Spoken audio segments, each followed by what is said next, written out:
A few months ago, I made this character art and turned it into this. And then on Kickstarter, we hit a stretch goal and I promised to make this. And here's a video showing the first part of that process. Nathan is the cinnamon roll love interest character in my newest novel, Paramour, which is a Banshee mythology. You can actually read it for free right now on Netgalley if you're into art creating. I wrote this book a long time ago and it's a comp to Twilight, but one of the reasons he's named Nathan is because I was also a big fan of Nathan in One Tree Hill. Well, that's kind of true. I was a big fan of Nathan and Haley. I loved them. When she went off to be a rock star, I was like, no, and yes, girl, get it. Like, I don't know. It was the inner turmoil was turmoiling. One day I'll have to put all the things that influenced me to write this book all together, but good gosh, that's a lot of work because this book was like a decade in the making. More than that, really, at this point. Publication takes a long time. Getting the story right takes a long time.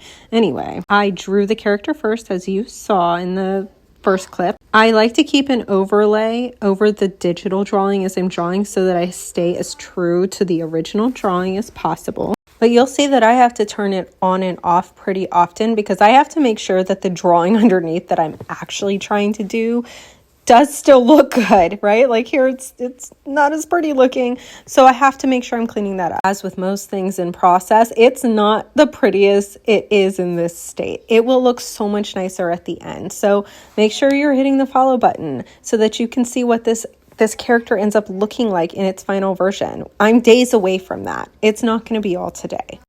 Sadie is a banshee on the run from supernatural hunters when she gets hit with one of their spells and gets horribly sick. Her mom is driving her in any direction that makes her feel a little bit better, and at the end of that road is Nathan. It is fated mates. She is trying to break that fated mates connection, but as the pieces start coming together, she wonders, was it fate or was she lured?